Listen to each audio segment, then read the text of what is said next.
السلام علیکم، آپ دیکھ رہے ہیں پروگرام خبر یہ ہے۔ میں ہوں شازیہ اکرم۔ اس پروگرام میں میرے ساتھ سلمان غنی ہیں، سمیع ابراہیم، سعید قاضی اور اسلام آباد سے رپورٹر شاکر سولنگی اور پشاور کے بیورو چیف ہیں صفی اللہ۔ آپ سب کا بہت شکریہ۔ ملک میں جس طرح سے دن بدن سیاسی صورتحال بدل رہی ہے، پارلیمنٹ کے فیصلے دیر سے ہو رہے ہیں، عدلیہ کو اپنے فیصلے دینا پڑتے ہیں، اور ایسا ہی کچھ ہوا 28 ارکان پارلیمنٹ کے ساتھ جن کی سپریم کورٹ نے اب رکنیت معطل کر دی ہے۔ آخر 20ویں ترمیم کی منظوری میں رکاوٹیں ہیں کیا؟ کیوں اس ترمیم کی منظوری ابھی تک پارلیمنٹ سے نہیں کروائی جا سکی؟ اس پر بات کریں گے۔ ساتھ ہی ہم بات کریں گے مختلف اداروں کی گڈ گورننس پر ایک سوالیہ نشان لگا ہے۔ کل جو لاہور میں واقعہ پیش آیا، ایک فیکٹری کی عمارت گری، تقریباً 16 افراد اس میں ہلاک ہو چکے ہیں۔ صرف پنجاب یا لاہور کا مسئلہ نہیں ہے، آخر کون ان ہلاکتوں کا ذمہ دار؟ اس پر بات کریں گے اور بہت سی خبروں پر بات کریں گے ایک بریک کے بعد۔ ہمارے ساتھ رہیں۔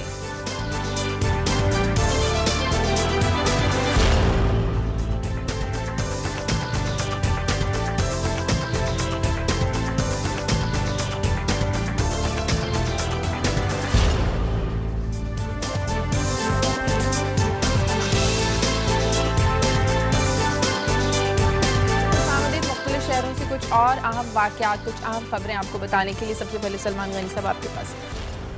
شازیہ، آپ نے سیاسی صورتحال کی بات کی ہے کہ اس وقت جو 20ویں ترمیم پہ حکومت اور اپوزیشن کے درمیان مذاکراتی عمل جاری ہے، اس میں ڈیڈ لاک صرف آیا ہے نگران حکومت کے قیام پر، کہ نگران حکومت کیسے بنے گی اور مقاصد کیا ہوں گے۔ اور دوسرا جو واقعہ کل لاہور میں پیش آیا، کھاڑک پہ ایک دوا ساز فیکٹری میں ہونے والا دھماکہ اور اس میں 16 افراد جو جاں بحق ہوئے ہیں، اس میں اصل بات یہ ہے کہ یہ فیکٹری جس کا حکم امتناعی بھی ختم ہو چکا تھا کہ کس کے کہنے پہ کام کر رہی تھی۔ پنجاب اسمبلی کا اجلاس وہ ختم ہو گیا، تقریباً 5 کروڑ کے اخراجات اٹھے ہیں۔ اس میں کتنی قانون سازی ہوئی، کس حد تک عوام کے مسائل ڈسکس ہوئے، اس پہ ہم بات کریں گے۔ اور دوسرا، پیٹرولیم کی قیمتوں میں اضافے کے بعد ایل پی جی کی قیمتوں میں 16 روپے فی کلو کا اضافہ ہوا ہے۔ قومی اسمبلی نے ایک ریزولوشن پاس کی تھی پیٹرولیم کی قیمتوں کے حوالے سے، اور اس پہ کمیٹی بننا تھی، کمیٹی نہیں بنی، ایل پی جی کی قیمتوں میں اضافہ ہو گیا۔ آپ یہ دیکھیں کہ پیٹرولیم اور ان کی قیمتوں میں اضافے کے بعد عام اشیاء ضروریات کی قیمتوں میں اضافہ ہو گیا ہے، اور خود پارلیمنٹ کی ریزولوشن کی اہمیت اور حیثیت کیا، اس پہ ہم بات کریں۔ صحیح۔ سمیع ابراہیم صاحب۔ شازیہ، بالآخر پاکستانی حکومت اپنی جو انٹرنیشنل آئسولیشن ہے اس کو ختم کرنے کے لیے اب سرگرم عمل ہے۔ وزیر اعظم دوحہ میں ہے اور وزیر خارجہ ہنا ربانی کھر رشیا جا رہی ہیں تاکہ جو خطے کے معاملات ہیں ان پر گفتگو کی جا سکے۔ اس کے علاوہ بات کریں گے مڈل ایسٹ پہ، جہاں پہ ٹرموائل ہی ٹرموائل ہے، اور ایسا لگتا ہے جو ایک عرب سپرنگ تھا اب ایک اسلامک سمر میں تبدیل ہو گیا ہے۔ مصر میں دیکھیں، لیبیا میں دیکھیں، شام میں دیکھیں تو فسادات ہیں ہر طرف۔ لیکن جس پر آج ہم بات کریں گے وہ فلسطین ہے۔ وہاں پر حماس اور الفتح جو مسلمانوں کے 2 گروپ ہیں، ان کے درمیان ایک پیس ڈیل ہوئی ہے، جس کی وجہ سے اسرائیلی بہت اب پریشان ہے کہ اگر یہ مسلمان اکٹھے ہو گئے تو ہمارا کیا بنے گا۔ اس پر گفتگو کریں گے۔ اور تیسری بات، آئی ایم ایف نے پاکستان کے حوالے سے کچھ وارننگز دی ہیں اور کہا ہے حکومت کو کہ وہ اپنا ٹیکس نیٹ بڑھائیں، کیونکہ جو موجودہ صورتحال ہے اس میں بہتری کے امکانات نہیں ہیں۔ لیکن کیونکہ الیکشن سیزن آ رہا ہے، ہمارے سورسز یہ بتا رہے ہیں کہ پاکستان پیپلز پارٹی کی گورنمنٹ نے یہ فیصلہ کر لیا ہے کہ وہ بینکوں سے بہت بڑے پیمانے پر قرضہ لے کے وہ عوام کی فلاح کے لیے خرچ کریں گے، لوڈ شیڈنگ کو ختم کریں گے۔ یہ ہم اس پر بات کریں گے کہ بھلے الیکشن تو شاید وہ جیت جائیں یا ہارٹس اینڈ مائنڈز ون کر لیں، لیکن ہمارے قومی خزانے کے ساتھ جو حشر ہوگا اور آنے والی حکومتوں کو کیا دیکھنا پڑے گا، اس پر بات کریں گے۔ سعید قاضی جی شازیہ، میں ایک جو سپری ہے اچھی خبروں کی، میں اس کو ہی کنٹینیو کرتا ہوں کیونکہ بہت بری خبریں اکثر آتی ہیں۔ ایک تو یہ کہ ہمارا کچھ اور انکریز ہوا ہے، سرجیکل جو ہم ایکسپورٹ کرتے ہیں اس میں 19.17% کی، یعنی 19.17% کی ریز ہوئی ہے۔ اس کے علاوہ اور کچھ ہماری بڑی ہیں برآمدات، حالانکہ اوور آل جو جس طرح انہوں نے فرمایا، آئی ایم ایف نے یہ اندیا دیا ہے کہ 1.8% ہماری برآمدات گریں گی، مگر کچھ انڈیویجول لیولز پہ یہ کام ہو رہا ہے، تو لگتا ہے کہ یہ کام بہتر کیا جا سکتا تھا۔ اور انٹرنیشنل لیول پہ ایک دلچسپ خبر کہ آج ایک اور حکومت گر گئی یورپ میں، رومانیہ کی، وہ بھی آئی ایم ایف کا شاخسانہ تھا، تو اس کو ہم ریلیٹ کریں گے پاکستان سے اس خبر کو بھی۔ اور تیسری خبر یہ ہے کہ آج یونان میں ایک اہم دن ہے اور آج ہی وہاں سٹرائک ہو رہی ہے، وہاں یورپ کا مستقبل آج ڈیسائیڈ ہوگا، اس پہ بات کریں گے۔ صحیح، اس پہ ڈیٹیل میں بات کریں گے۔ پشاور اور اسلام آباد چلتے ہیں، وہاں سے بھی خبریں لیتے ہیں۔ پشاور سے صفی اللہ، آپ کے پاس کیا خبریں ہیں پشاور سے؟ جی اب جو پشاور کی خبریں اس کے حوالے سے یہ کہ کوہاٹ میں مولانا فضل الرحمان ایک اور جلسہ کر رہے ہیں. جس طرح کراچی میں انہوں نے جلسہ کیا تو اس کے فیڈ بیک کے بعد اب ایک شو آف اسٹرینتھ کے لیے انہوں نے یہاں سے کوہاٹ میں کرنے کا ایک کوشش آج کر رہے ہیں. تو اس سے آج پتہ چلے گا کہ یہاں پر کیونکہ پچھلے کئی دنوں سے ANP کے ساتھ سیٹ ایڈجسٹمنٹ جو سینٹ کے لیے تھیں ان پر ان کے ٹاکس بھی چل رہے تھے لیکن کوئی خاطر خواہ پیش رفت اس میں نہ آ سکی. کیونکہ پچھلے ایک ہی سیٹ تھی تو ان کی ڈیمانڈ یہی ہے کہ ہمیں 2 دے دیے جائیں لیکن وہ اس پر اب تک ان کے کوئی ایڈجسٹمنٹ نہیں ہو پا رہی. اس کے علاوہ یہ ہے کہ کرم اور اورنگزئی میں جاری آپریشن جو ہے اس میں اور زیادہ شدت آ گئی ہے اور جہاں سیکورٹی فورسز کی طرف سے اٹیکس اور بہت زیادہ ہو گئے تو اسی طرف سے ری ایکشن بھی جو ہے وہ کافی سامنے آ رہا ہے. صحیح ٹھیک ہے. شاکر سولنگی اسلام آباد سے کیا ہے؟ جی شازیہ، آج قومی اسمبلی کا اجلاس تو ہوگا لیکن جو 20ویں ترمیم پہ مذاکرات چل رہے ہیں حکومت اور اپوزیشن کے درمیان، ہماری اطلاعات یہ ہیں جو مطلب سورسز ہیں ان کا یہ کہنا ہے کہ JUI مولانا فضل الرحمان بالکل مطلب ایگری ہیں حکومت کے ساتھ کہ وہ 20ویں آئینی ترمیم کی حمایت کریں گے اور PMLN جو راضی نہیں ہو رہی، جو ڈیڈ لاک ہے اس کو ختم کرنے کے لیے بھی، ان کو راضی کرنے کے لیے بھی مولانا کا بھی بڑا کردار، ابھی یہ جو مذاکرات چل رہے ہیں مولانا اپوزیشن کا کردار ادا نہیں کر رہے، مولانا حکومتی اتحادی کا عملاً کردار ادا کر رہے ہیں اور PMLN کو راضی کرنے کی کوشش بھی کر رہے ہیں. شاکر، یہ جو ڈیڈ لاک ہے یہ نگران حکومت کے قیام پر ہی ہے، تو حکومت کو کیا مسائل کا سامنا ہو رہا ہے 20ویں آئینی ترمیم کی منظوری میں؟ نگران حکومت کے حوالے سے جو مسلم لیگ نون کے تحفظات ہیں اس کو دور کیوں نہیں کیا جا رہا؟ جی شازیہ، مذاکرات تو ابھی جاری ہیں لیکن PMLN کے جو نگران حکومت کا مطالبہ ہے وہ حکومت وہ بھی ماننے کے لیے تیار ہے لیکن اس کی جو باریک بینیاں ہیں کہ نگران حکومت کا طریقہ کار کیا ہونا چاہیے، لوگ کون سے ہونے چاہیے. PMLN کا یہ کہنا ہے کہ ایسے لوگ ہونے چاہیے جن پہ کوئی انگلی نہ اٹھا سکے، غیر متنازع شخصیات ہونی چاہیے، مطلب جو کسی پارٹی سے وابستہ نہ ہو، نہ PMLN کے ہوں نہ پیپلز پارٹی کے ہوں. تو ایسی کچھ تجاویز دی ہیں مسلم لیگ نون کی جانب سے؟ پھر کچھ تجاویز دی گئی ہیں؟ تحفظات کا تو اظہار کر دیا گیا، تو کچھ تجاویز دی گئی، کچھ سجیشنز؟ جی بالکل دی گئی ہیں اور چودھری نثار علی خان قومی اسمبلی میں آن دا فلور یہ تجاویز دے چکے ہیں کہ جو نگران سیٹ اپ ہونا چاہیے، جو چیف الیکشن کمشنر ہونا چاہیے، وہ ایسے لوگوں کو تعینات کیا جائے، بنایا جائے کہ جن کا تعلق پیپلز پارٹی سے بھی نہ ہو، PMLN سے بھی نہ ہو اور یہ مطلب غیر جانبدار لوگ ہوں اور بالکل شفاف ہوں، کوئی ان پر انگلی نہ اٹھا سکے. اس پہ ابھی مذاکرات جاری ہے اور امکان یہی ہمیں نظر آ رہا ہے کہ آج بھی شاید 20ویں ترمیم منظور نہ ہو پائے گی اور کل تک یہ 20ویں ترمیم کا جو معاملہ ہے کل تک چلا جائے. آج بھی مذاکرات ان کے جاری رہیں گے. یہ میں ایک صفی صاحب سے سوال کرنا چاہوں گا. آپ نے بتایا کہ وہ اورنگزئی میں اور دوسری ایجنسیز میں آپریشن ہو رہا ہے. یہ بھی اطلاعات آ رہی تھیں صفی اللہ کہ بہت سارے جو وہاں کے متاثرین ہیں وہ کیمپس میں آ رہے ہیں اور ان کی صورتحال بڑی خراب ہے. اس حوالے سے کوئی آپ کے پاس اپڈیٹ ہے؟ جی یہاں پر جو پہلے نوشہرہ ڈسٹرکٹ میں ہی جلوزئی کیمپ ہے، وہاں پر جو پچھلے ہفتے تک جو متاثرین کی تعداد تھی فیملیز کے حوالے سے جو فگر ہمیں موصول ہوئی تھی وہ 1500 سے زیادہ فیملیز جو ہیں وہ اب وہاں پر پناہ گزین ہو گئی ہیں، جن میں میجورٹی جو ہے وہ خیبر ایجنسی، تیرا اور اسی طرح اورنگزئی سے آنے والی فیملیز ہیں، وہ یہاں پر اب پناہ لیے ہوئے اورنگزئی یہاں پر پڑے ہوئے ہیں. اسی طرح کوہاٹ کی طرف بھی کچھ فیملیز انہوں نے بھی موو کیا ہے اور کوشش کر رہے ہیں پشاور کی طرف بھی. مزید اس کے علاوہ زیادہ تر جس طرح پشتون کئی اپنا اسلام آباد میں ہیں یا ان کی فیملیز کراچی میں ہیں تو وہ انہوں نے وہاں بھی موو کرنا شروع کر دی ہے. شاید یہ شاکر سولنگی جو بات کر رہے تھے، دیکھیں جو ان کے درمیان مذاکرات ہو رہے ہیں اس پہ تو کوئی دو آرا نہیں کہ یہ جو کل عدالتی فیصلہ ہے جس میں 28 اراکین کی جو رکنیتیں معطل کی گئی ہیں یہ سارے اس میں متاثرین میں شامل ہیں. پاکستان مسلم لیگ نون بھی ہے، JUI بھی ہے، MQM بھی ہے، انڈیپینڈنٹس بھی ہیں. یہ تو ہونی ہے. بات یہ کہ یہ مذاکرات جو نگران حکومت پہ میرا خیال ہے جو وہ کہہ رہے ہیں کہ جی پاکستان مسلم لیگ نون نے کچھ ریزرویشن شو کی ہیں اور کچھ تجاویز، میرا خیال وہ جو ہر ایک اپنا غیر جانبدار لانا چاہ رہا ہے نگران حکومت میں. اور میں سمجھتا ہوں کہ جب ان کی فہرستیں درست ہو جائیں گی، جو انتخابی فہرستیں جن کے بارے میں ریزرویشن تھی، جس کے بارے میں سپریم کورٹ کا فیصلہ تھا، اس کے بعد جو نگران حکومت بنے گی وہ اس پہ کسی حد تک اثر انداز نہیں ہو سکے گی. وہ ریزرویشن ہے وہ بھی دور ہے.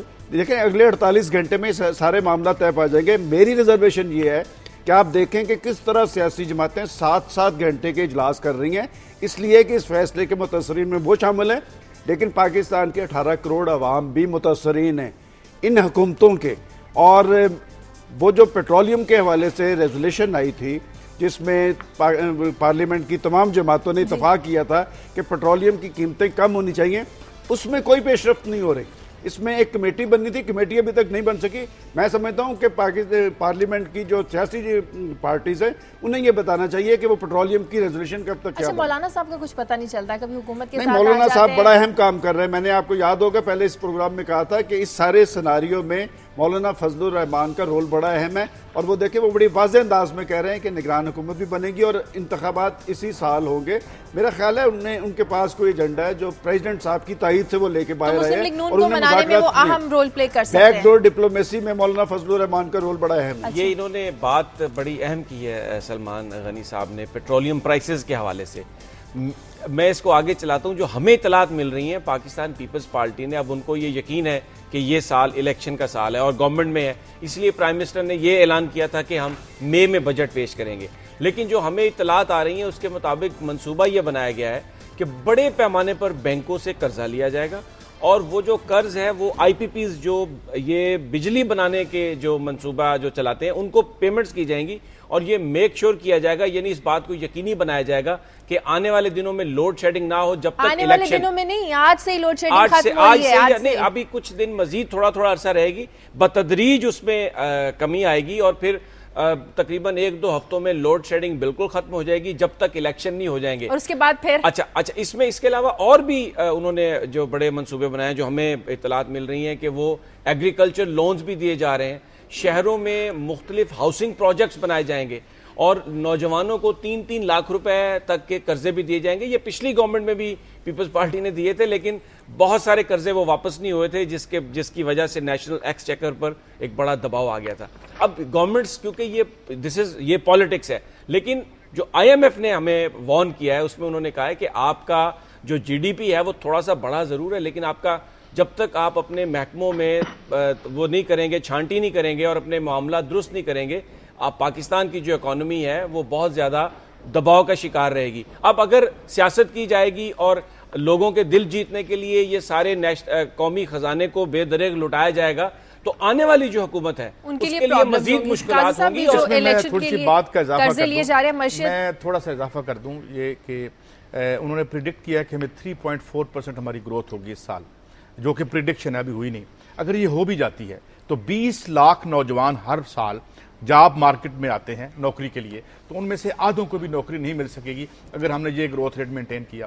7% خسارہ ہے ہمارے بجٹ کا، وہ اس سال وہ بتا رہے ہیں. 2 ارب ڈالر جو ہیں ہمارے وائپ آف ہو گئے ہیں ہماری مس مینجمنٹ کی وجہ سے، جو ہمارے فارن ایکسچینج ریزروز ہیں. ایک انتہائی بلیک اکنامک پکچر ہے، اور اگر گورنمنٹ یہ سمجھ رہی ہے کہ وہ پیسہ لا کے کوئی پاپولر اس طرح 3 لاکھ روپے بانٹ دے گی، یا جس طرح یہ پیلی ٹیکسیاں اور یہ کرتے پنجاب گورنمنٹ کرتی رہی ہے، تو اس کا کوئی، یا ایون جو روٹی کا مسئلہ تھا وہ بھی ہم نے دیکھ لیا اس کا کیا امپیکٹ ہوا.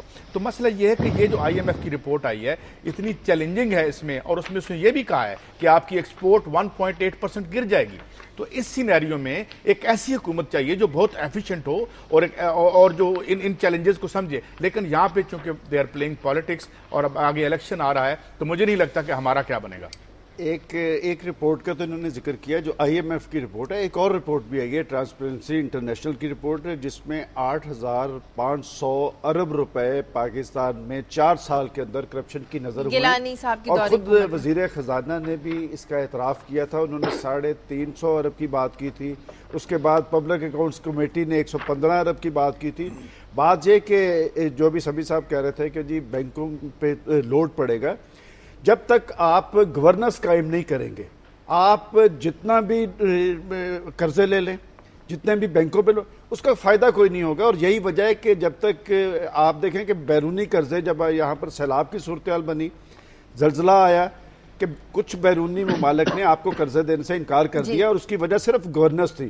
میں سمجھتا ہوں کہ جب تک حکومتیں اپنی فرسٹ پرائیورٹی پہ گورننس کو نہیں رکھیں گی اور اپنی کریڈیبلٹی بحال نہیں کریں گی, یہ سارے اقدامات IMF کی رپورٹ پہ ہوں یا ٹرانسپیرنسی انٹرنیشنل کی رپورٹ پہ ہو, اس کا کوئی فائدہ نہیں. آپ گورننس کی بات کریں, کچھ اداروں کی گورننس پہ بات کر لیں. کل جو لاہور میں واقعہ پیش آئے, ہم خساروں کی بات کرتے رہتے ہیں, بجٹ کی بات کرتے رہتے ہیں. ایک بات یہ کہ یہ وہ فیکٹری تھی جس کا حکم امتناعی بھی ختم ہو چکا تھا, اور بات یہ کہ ایک الزام تراشی یا اختلاف برائے اختلاف کی روش کو چھوڑ کر میں سمجھتا ہوں کہ یہ اس کے ساتھ بھی وہی ہوگا.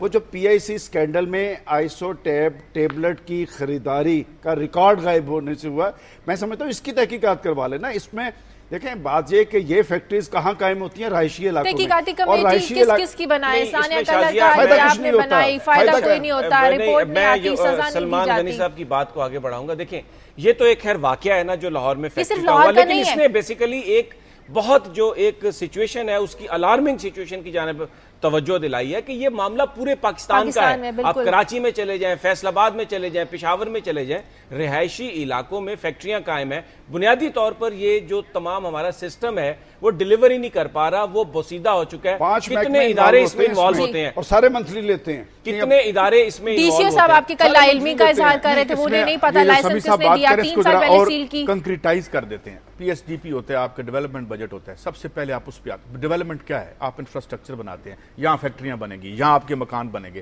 بے شمار ایجنسیز ہوتی ہیں جو آ کے گھروں میں دیکھتی ہیں گھر ٹھیک بنا ہے, گلی بنی ہے یا نہیں بنی. اب معاملہ کیا ہے, ایک بوسیدہ جو سمیع صاحب نے بات کی, بوسیدہ انفراسٹرکچر ہے, جہاں رہنے کی جگہ تھی وہاں فیکٹریاں بنی ہوئی ہیں, اور جو آپ کے فنڈز ہیں, جو پیسے ہیں, وہ ایک بات تو پھر آپ مجھے معاف کر دیجیے گا یہ کہنے کے لیے, یا تو یہ حکمران اپنی نجی معیشتوں کو وسیع کر لیں یا اس ملک کو درست کر لیں, یہ اپنے کاروبار چلا لیں یا یہ کام کر لیں. اب معاملہ کیا ہے, آہستہ آہستہ آپ کا انفراسٹرکچر زبوں حال ہو رہا ہے, آپ کی جو سسٹمز ہیں وہ ویک ہو رہے ہیں, اور آئے روز ایک واقعہ ہو رہا ہے. PIC کا واقعہ ہوا, یہ واقعہ, اور یہ ہوتے چلے جائیں گے. ایک بات ذرا غور کیجئے, ان پچھلے 4 واقعات اٹھا لیجئے, کسی ایک بندے کو پن پوائنٹ کیا گیا ہے, کسی ایک بندے کو سزا ہوئی ہے, تو یہ بھی آگے نکل جائے گا. تو یہ معاملہ ہے. اچھا میں اس کو آگے بڑھاتا ہوں. قاضی صاحب کہہ رہے ہیں کسی بندے کو سزا ہوئی ہے, سزا ہوگی کتنی؟ مثلا جو میڈیسن والا معاملہ ہے جس سے لوگ مرے ہیں, میکسیمم اس میں کیا سزا ہے قانون میں؟ 3 سال سے 10 سال کی قید اور صرف 1 لاکھ روپے جرمانہ, اور کتنے لوگ مارے گئے. ہمارے ہاں جو بیسیکلی جو سیاستدانوں کو, جو ہم جمہوریت کی بات کرتے ہیں, لیجسلیشن ایسی بنانی چاہیے تھی, جو ان کا کام تھا. قانون سازی اس طرح ہوتی کہ کنزیومر کی, عوام کی پروٹیکشن ہوتی, اور اس کے ساتھ مجبور کیا جاتا ان کمپنیز کو کہ وہ اس طرح کا بندوبست کرتی ہیں کہ اگر کوئی اس طرح کے حادثے کا شکار ہو جائے تو اس کو فائنینشیل امداد بھی دی جائے. اب کیا ہوتا ہے, اب کوئی بندہ مر جائے تو دیکھتے ہیں وزیر اعظم کی طرف یا وزیر اعلیٰ کی طرف, کوئی 5 لاکھ کی خیرات دے رہا ہے, کوئی 10 لاکھ کی خیرات دے رہا ہے, اور پھر وہ سمجھتے ہیں کہ ہم نے دیے. یہ نیشنل ایکسچیکر, یہ پاکستان قومی خزانے سے جاتے ہیں, قومی خزانے سے جاتے ہیں پیسے. دیکھیں یہ اصل بات یہ تھی کہ جس وقت PIC میں لوگ مر رہے تھے اس وقت پنجاب کے نمائندہ جو ادارہ ہے اس کا اجلاس جاری تھا, اور اجلاس کے یہ گواہ ہیں کہ وہاں پر کتنی سنجیدگی تھی, کتنے اراکین وہاں پر آئے, سوائے الزام تراشی کے. جی وزیر اعلیٰ قاتل اعلیٰ ہے, میں نے نہیں دیکھا کہ اپوزیشن نے کچھ کیا ہو, اور وزیر اعلیٰ صاحب نے تو آنے کی زحمت بھی گوارا نہیں کی. یہ بات یہ سنجیدگی ہے, یہ بات بہت صحیح ہے ان کی. یعنی پنجاب اسمبلی میں آپ جائیں, اتنا دکھ ہوتا تھا, گھنٹیاں بج رہی ہیں, اراکین ہی نہیں ہے, لیکن اس میں میں یہ کہوں گا کہ بنیادی طور پر جو فالٹی ہے نا وہ وزیر اعلیٰ ہیں, وہ لیڈر آف دا ہاؤس ہیں. اگر وہ وہاں پر نہیں آئیں گے تو یقیناً اس کی اہمیت کو کوئی تسلیم نہیں کرے گا. وہاں پر نہیں ہوئی, اور اس حوالے سے سوائے اپنے بیان بازی کے اور الزام تراشی کے نہ حکومت نے کچھ کیا نہ اپوزیشن نے کچھ کیا. اصل میں قانون سازی ہونی چاہیے کہ اس طرح کے واقعات, دیکھیں میں نے کیوں کہا کہ یہ آئسو ٹیبلٹ کی خریداری کا ریکارڈ ضائع ہو گیا. اب وہ معاملہ ختم ہو گیا, اب ایک نیا معاملہ آ گیا, اور یہ بھی ختم ہو جائے گا, ایک پھر نیا معاملہ آ جائے گا. بات یہ کہ سنجیدگی نہیں ہے, اور حکومتی اداروں کی جہاں تک کارکردگی کا سوال ہے, یہ جو کھاڑک والا واقعہ ہے, 5 ادارے براہ راست اس میں انوالو ہیں. کون سے ادارے تھے, کون سے حکام تھے جو منتھلیز لے رہے تھے, اور غیر قانونی طور پہ یہ فیکٹری چلائی جا رہی تھی, اور ایسا ہو نہیں سکتا. ایک فیکٹری نہیں ہے, اسی علاقے میں اور فیکٹریز بھی موجود ہے. اس کا مطلب کسی نہ کسی کی سرپرستی میں تو یہ سارا دھندا جاری ہے, لیکن کوئی جواب دہ نہیں. دیکھیں ہوتا پتہ کیا ہے, جب کوئی بوسیدہ بلڈنگ گرتی ہے نا تو پھر ساری سٹی انتظامیہ حرکت میں آ جاتی ہے, اور جی اتنی بلڈنگز بوسیدہ ہیں ان کو گرایا جائے, یہ کیا جائے, لیکن اس سے پہلے سب خاموش. اسی طریقے سے ابھی آپ دیکھیں, آج سے چند ماہ پہلے ایک موٹر وے پہ واقعہ ہوا, حادثہ ہوا, اسٹوڈنٹس کی ایک بس تھی وہ گری, کتنی باتیں ہوئی, سب کچھ ہوئی. یعنی آپ مجھے بتائیں کہ کیا تبدیلی کی نظام میں کہ جو ڈرائیور لائسنس ایشو کیے جا رہے ہیں اس کو کوئی کسی ریگولر اس کو کیا جائے, کوئی تربیت دی جائے, یہ دیکھا جائے کہ اس کا کرائٹیریا کیا ہے. 5 لاکھ روپے 10 لاکھ روپے دے کے منہ بند کر دیا جاتا ہے. وقت تو ایک بریک کا. ہمارا مقصد کسی پر تنقید کرنا نہیں ہے, ہمارا مقصد صرف نظام کا جو سسٹم ہے اس کو درست کرنے پر زور دینا ہے کہ ہماری سوسائٹی کا جو نظام ہے اس کو درست ہونا چاہیے عوام کے فائدے کے لیے. ابھی وقت تو ایک بریک کا, اور بریک پر جانے سے پہلے میں پشاور سے صفی اللہ اور اسلام آباد سے شاکر سولنگی کا شکریہ ادا کرنا چاہوں گی. بہت شکریہ آپ کا. وقت تو ایک بریک کا, بریک کے بعد واپس آئیں.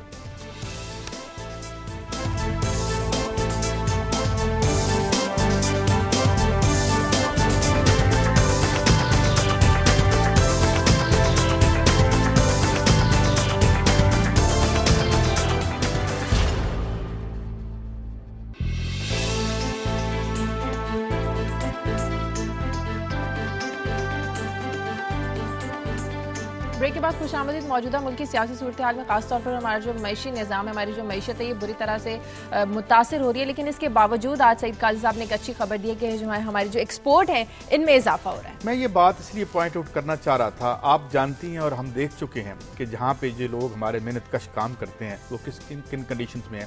کل جو یہ مکان گرا جس میں فیکٹری تھی, 3 سے 4 ہزار روپیہ ان کا مشاہرہ یا ان کی تنخواہ تھی.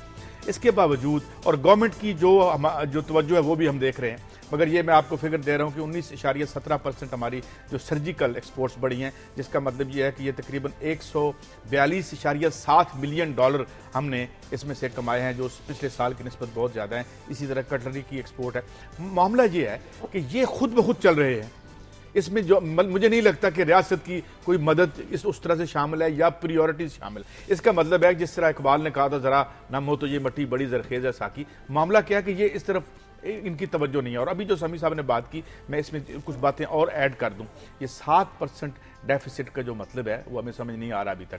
ہمارے 16.80 بلین کے قریب ہمارے فارن ایکسچینج ریزروز رہ گئے ہیں. اور یہ اگر اس طریقے سے مینج کیا گیا, اسے ایک الیکٹرل بجٹ بنا کے پیش کیا گیا جس طرح سے یہ سمیع صاحب اشارہ دے رہے ہیں یا خبر دے رہے ہیں, تو پھر معاملات شاید بہت سیریس ہو جائیں. اور یہ جو IMF کی وارننگ آئی ہے صرف ہمارے لیے نہیں آئی. میں نے ابھی تھوڑا سا ذکر رومانیہ کا بھی کیا تھا, اس کی حکومت بھی IMF کی وجہ سے آج گر گئی ہے. $20 ارب کا, اس کی بھی تھوڑی سی وجہ بتا دیں. $20 ارب انہوں نے 2009 میں لیا تھا. اور اس کا جو سود اور جو قرضہ ادا کرنا تھا, اس کو ادا کرنے کے لیے انہیں عوام کے جو پرکس تھے, عوام کی جو مراد تھی, اس پہ کٹ لگانی پڑی. تو اس کے بعد ایک بہت بڑا شور اٹھا, لوگ باہر نکلے اور آج حکومت گر گئی ہے. اسی طریقے سے آج سٹرائک کے عوام بہت بڑی. تو ایک اوورال سیم کنڈیشنز ہیں. اور میں یہ بھی کہہ دوں کہ IMF کی وارننگز تو ہم سن ہی رہے ہیں, لیکن وجہ یہی IMF اور ورلڈ بینک ہے. کیونکہ یہ جو قرضے تھے یہ صرف معاشی مسئلہ نہیں تھا, یہ پولیٹیکل ٹول تھے ریاستوں کو اور قوموں کو کنٹرول کرنے کے. سعید قاضی صاحب, کٹ تو یہاں پر بھی عواموں کی جیب پہ لگتے ہیں. یہاں پہ بھی عوام کی جو جیبیں وہ کاٹی جاتی ہیں مہنگائی کر کے.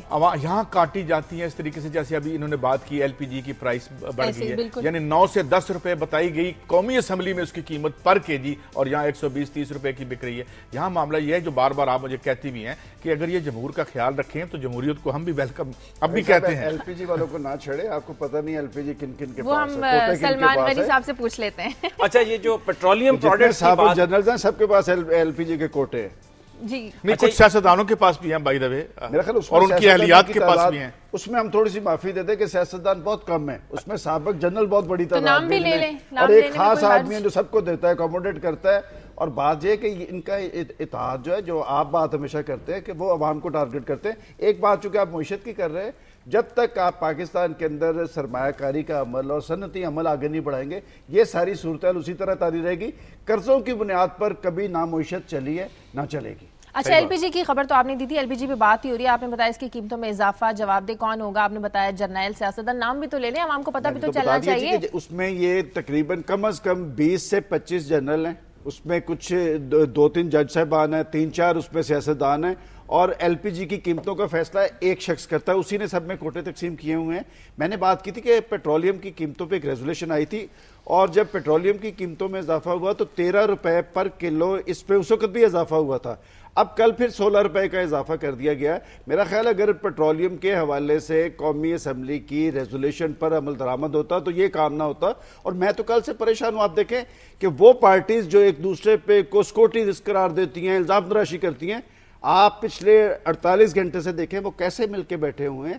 اس لیے کہ ایک عدالتی فیصلے سے سارے متاثر ہوئے ہیں, اور فیصلے کا وہ جو فیصلہ آیا عدالتی اس کا حل نکل آئے گا. اچھا اس لیے کہ اس کے متاثرین ہیں سارے. یہ میں سلمان غنی صاحب کی پریشانی تھوڑی سی کم کر دیتا ہوں کہ وہ قومی اسمبلی کی ریزولوشن کی بات کر رہے تھے ایل پی جی پروڈکٹس پہ. پیپلز پارٹی کے کچھ ذرائع جن سے میری ایک بات ہوئی ہے ان کا یہ کہنا ہے کہ یہ جو پروڈکٹس میں یہ جو اضافہ ہوا یہ اضافہ اگلے 1-2 دنوں میں واپس ہونے والا ہے. یہ بھی بنیادی طور پر پیپلز پارٹی کی اس مہم کا حصہ ہے جس میں کیونکہ وہ یہ اب سمجھتے ہیں کہ الیکشن ایئر آ گیا, کیونکہ جو انہوں نے اعداد و شمار ہم پہلے بھی کئی دفعہ بتا چکے ہیں, اگر وہ پرائسز کو پچھلی سطح پر لے جاتے ہیں تو صرف 3 ارب روپے کا ان کو نیشنل ایکسچیکر پر بوجھ پڑے گا, لیکن جولائی سے دسمبر تک وہ ایک ٹیکس لگا کر 9 ارب روپے آلریڈی وصول کر چکے ہیں. تو اس لیے ان کو کوئی خاص فرق نہیں پڑے گا, ایک وہ چکمہ دیں گے لوگوں کو اور وہ یہ ہونے والا ہے. اسی پروگرام میں دوں گا جب 1-2 دن کے بعد اگر وہ قیمتیں واپس لے لے. بات یہ کہ وسیع صاحب سمیع صاحب اگر ان کی یقین دہانیوں پہ انہیں اتنا یقین ہے, بات یہ کہ اسی حکومت نے بہت سارے وعدے کیے ہوئے ہیں اور پارٹی وہ ہے جس نے ہمیشہ اپنا وزن عوام کے پلڑے میں ڈالا تھا. یہ واحد پارٹی ہے جس نے شازیہ یہ مسئلہ ہمارے یقین کا نہیں ہے, اس وقت یہ سیاستدانوں کی ضرورت ہے کیونکہ یہ الیکشن سال ہے. آپ نے اگر لوگوں کو جو ان کا جو اینگر ہے اس کو تھوڑا بہت بھی اس کو ٹھنڈا نہیں کیا تو ووٹ کیسے ملیں گے. لیکن پھر ایک بات کہتا ہوں, اب یہ رسپانسبلٹی پاکستان کے عوام کی ہے, وہ یہ دیکھیں کہ یہ جو کچھ بھی لوگوں نے جو 5 سال جس کی پرفارمنس رہی اس کی بنیاد پر اگر وہ ووٹ دیں گے اور صحیح نمائندوں کو آگے لے کے آئیں گے تو ہر دفعہ جو ان کے ساتھ فراڈ ہوتا ہے اس سے بچت وہ ان کی ہوگی. اور اگر انہوں نے بالکل اسی طرح ووٹ دیے, پھر برادریزم پہ ووٹ دیے, پھر الیکشن کیمپین میں بہ گئے, تو پھر یہ اگلے 5 سال بہت سخت ہوں گے. تو ڈیپینڈ کرتے ہیں کہ کون کتنی مضبوط الیکشن کیمپین چلاتا ہے. اگر لوگوں کا فیصلہ درست ہے کہ 4 سال پہلے انہی پولیٹیکل پارٹیز نے لوگوں کو سہانے خواب دکھائے تھے اور 4 سال میں انہی پیٹرولیم کی قیمتوں میں آپ اضافہ دیکھیں کتنا 3 گنا اضافہ ہوا ہے. اس کے بعد روٹی کا آپ دیکھ لیں, 2 روپے کی روٹی تھی 6 روپے پہ مل رہی ہے. بات ہے کہ اگر 4 سال بعد بھی وہ کچھ لوگوں کو سمجھتے ہیں کہ ریلیف دینا چاہیے تو یہ بہت اچھی بات ہے. ایک میں بات اس میں کرنا چاہوں گا, ایک پھر قاضی صاحب آ جاتے ہیں کہ جو انہوں نے بات کی سیاستدانوں کی. آج میں دیکھ رہا تھا کہ اخبارات میں فہرست شائع ہوئی ہے کہ سینٹ کے ٹکٹس کے لیے مسلم لیگ نون نے جن ناموں کا اعلان کیا ہے, جناب ہارون اختر صاحب, ہمایوں اختر عبد الرحمن کے بھائی, مسلم لیگ لائک مائنڈڈ. اچھا پھر ایک اور پروبیبل کا نام آیا اس میں, فاروق خان صاحب جو فیصل آباد کے انڈسٹریلسٹ ہیں, وہ بھی ہمایوں اختر عبد الرحمن صاحب کے بڑے قریبی عزیز ہیں. تو بنیادی طور پر یہ جو لسٹ فائنل نہیں ہے سمیع صاحب, اس طرح کی لسٹ ہے پیپلز پارٹی کی بھی آ رہی ہیں, جے یو کی بھی آ رہی ہے. ابھی یہ فائنل سارے سیاستدان چاہے وہ پیپلز پارٹی کے ہیں, چاہے وہ جے یو آئی کے ہیں, ایک ہی طبقے سے ہوں گے, آپ بے فکر رہیں, وہ جتنے بھی آئیں گے ایک ہی طبقے سے ہوں گے جی, یا عمران خان, سیاسی کارکن نہیں ہوں گے. جی اگر اجازت دیں مجھے سلمان غنی صاحب, نہیں اجازت ہے آپ کو بات کہ وہ بیسیکلی یہ جو سیاستدان ہیں ان کی جو یہ منافقانہ روش, میں اسے کہوں گا, معافی چاہتا ہوں بڑا سخت ورڈ ہے, لیکن یہ جو منافقانہ روش ہے اس نے بنیادی طور پر جو الفاظ کے معنی تبدیل کر دیے ہیں اور اب سیاست کو منافقت کے نام سے جانا جاتا ہے, حالانکہ در حقیقت سیاست کا لفظ ڈپلومیسی کے لیے آیا تھا, گیو اینڈ ٹیک. ایک چھوٹا سا کویسچن میرا سمیع صاحب, یہ بھی ذرا ناظرین کو بتا دیں کہ ڈاکٹر حفیظ شیخ صاحب کیا یہ نظریاتی طور پہ پیپلز پارٹی کے تھے, یہ کہاں سے آپ کو ملے؟ اگر پیپلز پارٹی کے اندر آج وہ نظریاتی لوگ ہوتے جو پیپلز پارٹی کے تھے تو نہ پیپلز پارٹی کی یہ حالت ہوتی اور نہ پاکستان کے عوام کی یہ حالت ہوتی. پہلی بات تو یہ ہے کہ let's not give false hopes to people. پہلی بات تو یہ ہے کہ سب کے منشور نکال لیں, اور یہ جو تازہ منشور پیپلز پارٹی نے بنایا جو عین ضد ہے اس منشور کی جو ذوالفقار علی بھٹو نے یا مبشر حسن صاحب کے گھر بیٹھ کے بنایا تھا. ایک بات. دوسری بات یہ کہ آپ کے 1900 ارب روپے کے ٹوٹل آپ کی محصولات اور وصولیاں ہیں, جس میں سے 1000 ارب روپے آپ کا لے جاتے ہیں IMF ورلڈ بینک والے, 500-600 ارب روپے آپ کا فوج, باقی سیاست میں چلا جاتا ہے جو کہ پرائم منسٹر ہاؤس یا یہ اور وہ. اس لیے پہلی بات تو یہ کہ یہاں یہ پریورٹی نہیں ہے عوام کے لیے کچھ کرنا. اگر وہ کچھ کرنا چاہیں بھی تو یہ اگر کاسمیٹک 3 ارب روپیہ کم کر کے تو بڑھا دیں گے. They are unable to do anything for the people of Pakistan while staying in this system اور اس سارے اکنامک جو پیراڈائم ہے اس میں. اور دوسری بات جو سمیع صاحب بات کریں کہ سیاست کو کیا بنا دیا ہم نے. لوگ کہا کرتے تھے یہ پیغمبروں کا پیشہ ہے, اب کیا ہے سیاست. سیاست میں ذرا وہ ایکسپریشن غور کریں, کل کے دوست آج کے دشمن. سیاست میں کچھ حتمی نہیں ہوتا. سیاست کو ہم نے ایک ایسی شکل بنا دیا ہے کہ جس میں which is totally devoid of morality, جس میں اخلاقیات کا کچھ لینا دینا نہیں ہے, جس میں تالے آزمائی ہے, آگے بڑھنا ہے, آپ نے بادشاہ بننا ہے, پرائم منسٹر بننا ہے, اور اس کے لیے ہر چیز جائز ہے. سمی صاحب آپ نے کچھ عام خبریں دی تھی, وقت کم رہ گیا, کچھ انٹرنیشنلی بھی کچھ خبروں کو ڈسکس کر لیں. ایک تو ہمارے وزیر اعظم کا دورہ قطر ہے, وزیر خارجہ ہینا ربانی گھر رشیا جا رہی ہیں کچھ معاملات پر بات چیت کرنے کے لیے, اس حوالے سے تھوڑا سا اپڈیٹ. یہ تو بنیادی طور پر جو ہم ایک آئسولیشن میں چلے گئے تھے نیٹو سٹرائکس کے بعد, ہم نے بالکل بائیک آؤٹ کیا ہر قسم کی کانفرنس کا, وہاں پر بون میں بھی نہیں گئے, تو یہ ایک آئسولیشن میں ہم آ گئے تھے. تو وزیر اعظم صاحب جو گئے ہیں قطر, یہ وہاں پر کوشش کر رہے ہیں کہ جو افغان مذاکراتی عمل ہے اس میں ہمارا ایک جو کردار ہے وہ بن سکے. دوسری جانب ہینا ربانی گھر رشیا گئی ہیں کیونکہ وہ جو اس وقت افغانستان کی صورتحال ہے اس پر بھی بات, اور پھر سیریا کے حوالے سے سیکیورٹی کونسل میں جو چیزیں چل رہی ہیں. تو بیسیکلی پاکستان ایک آئسولیشن ختم کرنے کی کوشش کر رہا ہے, یہ جو اچھی بات ہے. لیکن جو دوسری اہم ڈیولپمنٹ ہے پورے مڈل ایسٹ میں, اگر آپ اس پر نظر ڈالیں تو مصر میں وہی فسادات کا سلسلہ دوبارہ جاری ہے, 14-15 آدمی ہلاک ہو چکے ہیں بیسیکلی. اسی طرح لیبیا میں خانہ جنگی کی خبر آ رہی ہے. لیکن فلسطین میں جو ڈیولپمنٹ ہوئی ہے, حماس اور الفتح کے درمیان ایک سیز فائر ہو گیا ہے, اور انہوں نے یہ کہا ہے کہ یونٹی گورنمنٹ اگلے 2-4 دنوں میں یا 1-2 ہفتوں میں وہ بنا دی جائے گی, جس سے اسرائیلی وزیر اعظم جو ہیں وہ نتن یاہو وہ بڑے پریشان ہیں. انہوں نے یہ کہا ہے کہ یا تو اسرائیل کے ساتھ آپ امن کر لیں یا پھر آپ حماس کے ساتھ کوئی ایگریمنٹ کر لیں, کیونکہ حماس کے بارے میں یہ خیال کیا جاتا ہے کہ یہ ایرانین بیکڈ ہے, یہ اسرائیلی سوچتے ہیں. تو یہ ایک دیکھنا یہ ہے کہ کیونکہ ویسے ماضی میں بھی پہلے حماس اور اس کے الفتح کے کئی دفعہ ہو چکے ہیں مذاکرات, اور اعلان بھی ہوا کہ وہ آپس میں مل بیٹھیں گے, لیکن ایسا نہیں ہوا. اب دیکھنا یہ ہے کہ اس دفعہ اگر یہ کچھ آپس میں ان کا یہ معاہدہ پریکٹیکل بنتا ہے تو ایک صورت ایسی بن سکتی ہے کہ اسرائیل پر پریشر آئے, اور جو ایک اٹراسٹیز کا مسئلہ چلا ہوا ہے وہاں پر وہ اس میں کچھ ختم ہو. کیونکہ پھر انہوں نے یہ کہا ہے کہ اگر یہ یونٹی گورنمنٹ بنے گی تو الیکشن ہوں گے بہت جلد, نئی گورنمنٹ آئے گی, اور پھر پیلسٹینین جو ایک ایشو ہے اس پر بات چیت کی جائے. اچھا, پروگرام کا وقت کم رہ گیا ہے, اور ایک عام سوال جو مجھ سے بھی بہت لوگ پوچھتے ہیں, آپ لوگوں کا ماشاءاللہ اتنا تجربہ ہے, ہر کوئی یہ پوچھتا ہے کیا اس سال الیکشن ہونے والے ہیں, یہ الیکشن ہے. اب انتخابات جو ہیں وہ ناگزیر ہے, اور یہ سارا عمل جو ہم ڈسکس کر رہے تھے کہ اس وقت سیاسی جماعتوں کے درمیان ایک مذاکرات کا عمل, اور پیپلز پارٹی اور خاص طور پہ پریزیڈنٹ ہاؤس سے یہ یقین دہانی کروائی جا چکی ہے اپوزیشن کو. آپ دیکھیں کہ وہ پہلے وہ جو گو زرداری گو مہم تھی اور حکومت نجات کی باتیں تھی, وہ باتیں اب ختم ہو گئی ہیں اور انتخابات کی تیاری شروع ہو گئی ہے. اور اسی لیے جو ابھی بات ہم کر رہے تھے کہ اب پاکستان کے عوام گیند جو ہے پاکستان کے عوام کی کورٹ میں ہے کہ لوگ اپنے لیے کس طرح کے نمائندوں کا انتخاب کرتے ہیں. کہ 4 سال پہلے لوگوں نے بہت ساری توقعات ان حکومتوں سے قائم کی تھی. اچھا, عمران خان کے بارے میں ایک سوال آتا ہے کہ وہ آتے ہیں جلسہ کرتے ہیں غائب ہو جاتے ہیں, پھر منظر عام پر آتے ہیں, وہ کھو کہاں جاتے ہیں جلسہ کرنے کے بعد. یہ جو سیاست ہے یہ ایک مسلسل عمل کا نام ہے, اور قاضی صاحب جو بات کہہ رہے تھے کہ سیاست جو پیغمبروں کا شیبہ ہے وہ خدمت کی ایک نئی تاریخ رقم کرتے ہیں, لیکن بدقسمتی سے پاکستان کی سیاست جو ہے وہ پاکستان کے عوام کے نمائندوں کی بجائے ایک خاص قسم کا ایک کلب بن چکا ہے. وہ باری لگی ہوئی ہے, کبھی جرنیل آ جاتے ہیں, کبھی اس طرح کے پولیٹیشین آ جاتے ہیں, اور اب تو بدقسمتی یہ ہے کہ لوگ اپوزیشن کا جو وقت ہے وہ ملک سے باہر نکالتے ہیں, حکومت کرنے پاکستان میں آتے ہیں. جب تک پاکستان کے عوام اپنے حقیقی نمائندوں کا انتخاب نہیں کریں گے, پاکستان کو درپیش چیلنجز ہے, اس سے میں آپ کی رائے لینا چاہوں گی. عوام کے پاس سوچ کا ایسا کون سا آلہ ہونا چاہیے جو انہیں یہ سوچنے میں مدد دے کہ آخر ایسا کون سا لیڈر ہے جسے ہم چنیں اپنے مستقبل. دیکھیں شازیہ, سب سے پہلی تو جو بھی سیاستدان کی پرفارمنس ہے ان کے سامنے ہے, اس میں جو رول ہے ایک اور وہ بہت امپورٹنٹ ہے آزاد میڈیا کا. لیکن میں بہت ہی ادب سے میں آپ سے یہ عرض کروں گا کہ ہم سیاستدانوں پر تو بڑی بات کرتے ہیں, قاضی صاحب کی بات سنیں, ابھی غنی صاحب کی بات سنیں تو ایسا لگتا ہے کہ سیاستدان ہی سارے پاکستان کی برائی کی جڑ ہیں. لیکن ایک اور بھی بہت بڑی برائی ہو رہی ہے جو ہم میڈیا کے فورم پہ کر رہے ہیں. یعنی ہمارا بھی یہ کام ہے کہ عوام کو بالکل صحیح انفارمیشن دیں, آبجیکٹیولی, خواہشات پر مبنی خبریں نہ دیں. لیکن کیا ہو رہا ہے پچھلے آپ 4 سال میں جب سے یہ انڈیپینڈنٹ میڈیا آیا ہے, آپ اٹھا کے دیکھیں ایجنڈا سیٹ ہے. رات کو دکانیں شام کو سجتی ہیں, اینکر آتے ہیں جس طرح بٹیروں کی لڑائی کی جاتی ہے. اب مجھے بات نہیں کرنے دیں گے,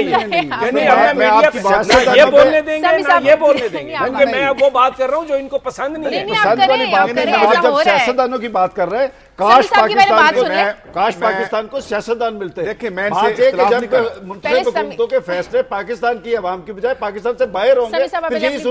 میں اختلاف نہیں کر رہا, سبھی صاحب ٹھیک کہہ رہے ہیں. وہ رات کو دکانیں چمکتی ہیں, اینکرز آگے بیٹھتے ہیں, اینکرز اور تمام. اچھا, اس میں اچھے لوگ بھی ہیں, میڈیا کا ایک بہت بڑا رول بھی ہے, یہ میرے کہنے کا مقصد یہ نہیں ہے. لیکن جو چیز اس وقت خراب کر رہی ہے وہ یہ ہے کہ ہم بھی اپنا رول اس طریقے سے نہیں ادا کر رہے جو ہمیں ادا کرنا چاہیے. اچھا کمی کہاں پر ہے؟ میں عرض کرتا ہوں، بات یہ ہے سمیع صاحب بالکل ٹھیک کہہ رہے ہیں، ہمیں ایک کسی طبقے کو ملائن کرنا ہی نہیں چاہیے، مگر میرا ایک ان سے سوال ہے بڑا چھوٹا سا. سوال یہ ہے کہ آج جو ہمارے سیاستدان چاہے وہ اپوزیشن میں ہیں چاہے وہ حکومت میں ہیں، کیا قدر مشترک رہ گئی ان کے ایک عام آدمی سے؟ 85% لوگوں سے کی جو اکنامک ریالٹی ہے اس سے کچھ لینا دینا ان کا رہ گیا؟ کیا وہ ان اسپتالوں میں علاج کرواتے ہیں جس اسپتالوں میں ایک منٹ دیجئے جو جہاں ہمارے غریب لوگ علاج کرواتے ہیں، کیا ان کے بچے انہی سکولوں میں پڑھتے ہیں جن سکولوں میں ان کے بچے پڑھتے ہیں؟ جب آپ کی اکنامک ریالٹی ایک جیسی نہیں ہے تو آپ ریپریزنٹ کیا کریں گے؟ آپ کو احساس ہی نہیں ہے کہ جب وہ کیا سینسیشن ہوتی ہے جب ایک انسان بھوکا رات کو سوتا ہے، اس کا تو آپ کو پتہ ہی نہیں ہے. آپ تو نعمتوں میں گرے ہوئے لوگ ہیں اور آپ میں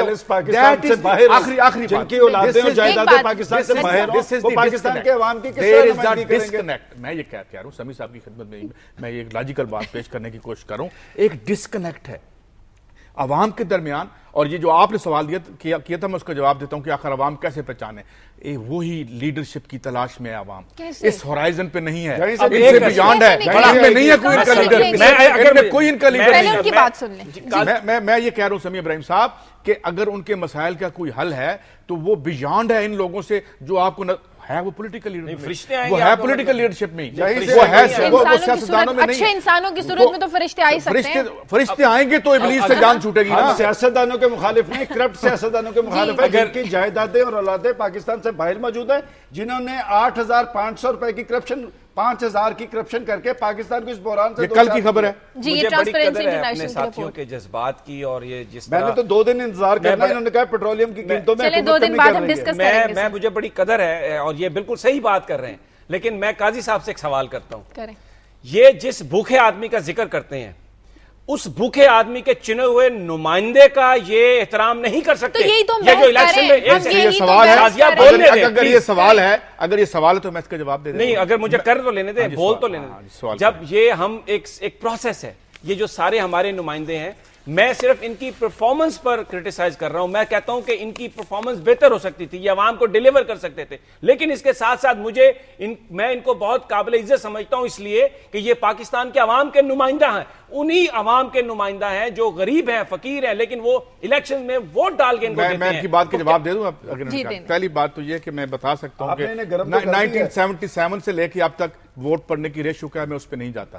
بات یہ ہے کہ جب آپ کے 99.9% لوگوں کو حق ہو ووٹ ڈالنے کا اور 0.1% لوگوں کو حق ہو الیکشن لڑنے کا، تو پھر یہی ڈسکنیکٹ ہوتا ہے. ان کے نمائندے وہ کہاں سے نمائندے اپنے لے کے آئے؟ ایک مزدور اپنا نمائندہ 5 کروڑ روپے ایک مزدور کہاں سے لے کے آئے اپنے بندے کو الیکٹ کروانے کے لیے؟ مثال دیتا ہوں، کہاں سے لے کے آئے؟ پاکستان میں مثال دیتا ہوں آپ کو. ایک مثال ٹوکنزم دے دیں گے، ایک بندے کی مثال دے دیں گے، 350 تو ہوں گے سرمایہ کے نمائندے، ایک بندہ ہوگا غریبوں کا. تو کہیں گے سننے کا بھی حوصلہ پیدا کریں. اب میں بات کروں گا تو پھر یہ چیخیں گے. ایک جماعت ہے پاکستان کی جو مڈل کلاس جماعت ہے MQM، جس نے ایسے بندوں کو نامینیٹ کیا جن کے پاس کوئی پیسے نہیں تھے، جن کے پاس کچھ ریسورسز نہیں تھے، لیکن وہ الیکشن جیتے ہیں. مڈل کلاس لیڈرشپ کا تجربہ، مجھے MQM کی پالیسی سے اختلاف ہو سکتا ہے، لیکن مڈل کلاس لیڈرشپ کا جو ایکسپیرینس ہے انہوں نے کیا اور ایسے نمائندوں کو وہ ایوان میں لے کے آئے، اس کا کریڈٹ ہے. یہ سمیع صاحب نے جو بات کی ہے کہ چھوٹی سی بات، چونکہ انہوں نے MQM کی بات کی ہے، میں ذاتی طور پہ ان کا مترف ہوں کہ وہ متوسط طبقے کی جماعت ہے، متوسط طبقے کے لوگوں کو آگے لے کے جاتے ہیں. لیکن بدقسمتی یہ ہے کہ جب کراچی کے باشعور عوام انہیں یہ مینڈیٹ دیتے ہیں کہ وہ ان کے مسائل کا حل کریں گے، اور وہ اپنا مینڈیٹ جو کراچی کے اور شہری علاقوں کے لوگ انہیں دیتے ہیں، اس کے بعد جا کے وہ کسی فوجی ڈکٹیٹر کے پلڑے میں ڈال دیتے ہیں یا حکمران. پچھلے 20 سال سے وہ حکومتوں کے اندر موجود ہیں. مجھے بتائے کہ کراچی کی صورتحال بہتر ہوئی ہے یا بدتر ہوئی ہے؟ آج کراچی کے اندر بھتہ مافیا، لینڈ مافیا، یہ سارے گروپ وہاں پر بدامنی، لا قانونیت، قتل و غارت کیوں ہیں؟ وہ جواب دے کراچی کے عوام کو. سلمان غنی صاحب دیکھیں، یہ ایک فیشن بن گیا کراچی کا. جب معاملہ آتا ہے نا تو آپ MQM کو لتاڑنا شروع کر دیتے ہیں. میں یہ کہہ رہا ہوں کہ آپ اپنا مینڈیٹ جو ہے جا کے وہاں پر حکمرانوں کے پلڑے میں نہ ڈالیں، وہاں کے لوگوں کی نمائندگی ہونی چاہیے. ہر دفعہ الیکشن جیت، آپ جنرل مشرف کے آپ دیکھیں نا، کراچی سے زیادہ امن و امان کابل میں ہے، یہ انٹرنیشنل میڈیا کہہ چکا ہے. میں اتفاق کرتا ہوں ان سے. اچھا مجھے اگر میں دوسری بات یہ کہ بات یہ ہے کہ اس طرح کریں، سارے MNAs کے اثاثے آئے ہوئے ہیں، نکال لیں اس میں پیپلز پارٹی کے بھی نکالیں, MQM کے بھی نکالیں. اگر اب سیاست اور MNA بننا کلاس تبدیل کرنا ہے تو پھر ہم آپ کی بات مان لیتے ہیں. میں یہ بات نہیں کر رہا, میں یہ بات کر رہا ہوں کہ ریئل ریپرزنٹیشن کا کیا مقصد ہے. کیا آج کراچی کا, لاہور کا یا کسی جگہ کا مزدور سکھی ہے؟ 6,000 روپے ماہانہ پہ یہ سب راضی ہیں کہ 6,000 روپے میں ایک انسان زندگی بسر کر سکتا ہے. اس میں MQM سے لے کے اور 7,000 روپے مجھے بتائیں اس سے زیادہ کوئی بات ہو سکتی ہے؟ یہ ہیں ہمارے پولیٹیکل نمائندے, اور جو 7,000 میں مجھے بجٹ بنا کے دکھا دیں, 10 دن کا بجٹ بنا کے دکھا دیں. یہ بات صحیح ہے, یہ ایک ڈائلیما اپنی جگہ پہ موجود ہے, کوئی اس کو سپورٹ نہیں کرتا. لیکن جو بات کراچی کے جو معاملات ہیں وہ ایک میٹروپولیٹن سٹی کے جو معاملات ہیں وہاں پر خرابیاں ہیں, لیکن اس کا ذمہ دار ایک پارٹی کو قرار دینا انتہائی غلط ہے. یہ غلط ہے. اور بھی نمائندے ہیں وہاں پر. کراچی کی بات نہ کریں, آپ اوورآل بات کریں نا, پورے ملک کے سیاستدانوں کی بات یہ جی اوورآل بات یہی ہے کہ جن لوگوں کو عوام کے سامنے جواب دہ ہونا چاہیے وہ ووٹ عوام سے لیتے ہیں, طاقت عوام سے لیتے ہیں, لیکن عوام کے سامنے جواب دہ نہیں ہوتے. پچھلے 4 سال میں ڈیموکریسی کے نام پہ بننے والی حکومتوں کے دور میں مہنگائی, بے روزگاری, غربت, اس میں کئی گنا اضافہ ہوا ہے. اور بات یہ ہے کہ یہ نہ پارلیمنٹ جواب دہ ہونے کے لیے تیار ہے, نہ حکمران جواب دہ ہونے کے لیے تیار ہے. ایک فگر ایڈ کر دوں, ذوالفقار علی بھٹو نے 120 یا 130 روپے تنخواہ بڑھائی تھی, مزدور کی تنخواہ کی. وہ پتہ ہے آج کے مقابلے میں کتنی بنتی؟ 19,000 روپے بنتی ہے. آج وہ 19,000 روپے اگر ہم اس کی انفلیشن, اور یہ 7,000 جو ہے اس عہد کی 20 روپے نہیں بنتی.